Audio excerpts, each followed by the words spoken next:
ఎలా నిద్రపోనిస్తాన్రా? అవతల నా బిడ్డ చుట్టూ పీడశక్తులు చేరి వికృతంగా నిప్పులు చెరుగుతూ ఉంటే అని అమ్మవారు నన్ను నిద్రపోనివ్వడం లేదు. అల్లల్లా. అవునవును అంకాలమ్మ తల్లి, అమ్మవారు నీ రూపంలో నా కల్లోకి వచ్చింది. అమ్మాయి గురించి ఎలాగే చెప్పి నన్ను కూడా నిద్రపోనివ్వట్లేదు. అందుకే అమ్మ శక్తిపీఠం నుంచి ఈ రక్ష తీసుకొచ్చాను.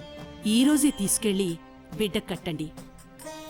పాపగ్రహం కర్కాటకంలోకి వచ్చేలోగా కట్టాలి. అందుకొచ్చాం. అవునమ్మా, ఇది చాలా జాగ్రత్త. ఏంటి గుళ్ళో పూజార్లు ఈదిలో సాయిబులు నట్టింట్లోకి వచ్చేస్తున్నారు?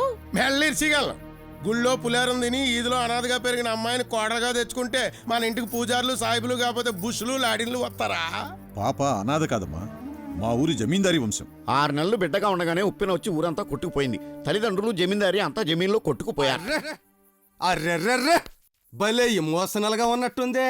ఈవిడు పుట్టిన 6 నెలలకే ఉప్పెనొచ్చి ఊరంతా కొట్టుకుపోయిందన్నమాట. శబాస్. ఇప్పుడు మీ ఇంట్లో అడిగెట్టింది, మీరే ఉప్పెనొచ్చి కొట్టుకుపోతారు. ఎందుకైనా మంచిది, ఇద్దరూ కలిసి ఈత ప్రాక్టీస్ చేయండి. తేలితే తేలుతారు, మునిగితే మునుగుతారు.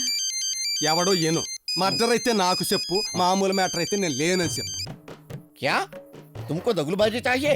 నీకే ఆ? నీకేరా? ఆహా, గండిపేటలో గుండూరవలాగా అయిపోగలవు. అబ్బో. మిట్ట మధ్యాహ్నం మటన్ కచ్చెట్టి మేకను కోసావా? ఎవరు లెక్ చేశాడబ్బా? తప్పించుకొచ్చింది మేకేరా.